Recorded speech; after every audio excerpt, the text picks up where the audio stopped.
All right, so this is our new RinseKit Hyper Heater. This heater works only with our Pro products because you need the power supply. So today we're gonna go over how to plug it in, use it, and how everything works. So whenever you're gonna use the heater, make sure you're in a well-ventilated area because it is burning propane, so you wanna make sure you have plenty of fresh air. So the first thing you're gonna need is a propane tank. These are sold separately. We do not include this with your Hyper Heater. Once you have your box open, go ahead and take the regulator and screw it into the propane tank. And then if you turn the heater around on the back here, the propane tank plugs in right here to the gas inlet.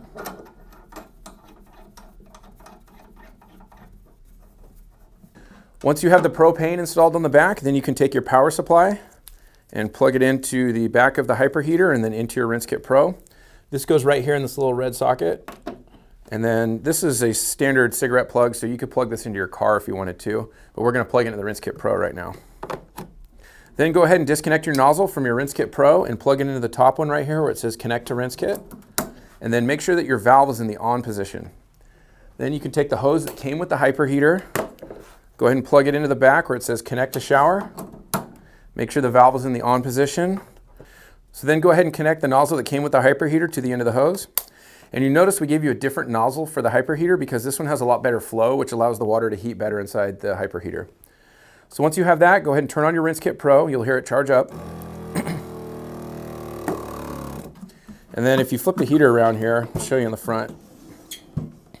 So then go ahead and turn on the Hyper Heater on the front right here. And then if you look at the top of the Hyper Heater, there's a dial that'll control the flame.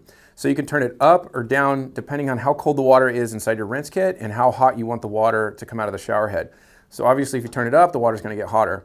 If it's a really cold day, you're probably gonna want it up all the way, but most of the time you can set it kind of right there in the middle and it seems to work pretty good.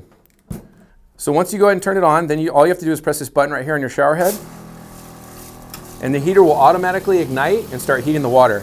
And you can see on the gauge in the front right here, it's an instant water heater, so it'll heat up the water really quickly. So now you have instant hot water wherever you go.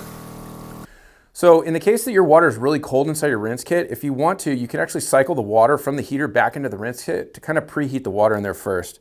So the way you would do that is basically just shut the valve right here, use the quick disconnect, and then you can just open this up and squirt the water right back inside the RinseKit. The heater will be heating the water and kind of preheating the water inside the tank.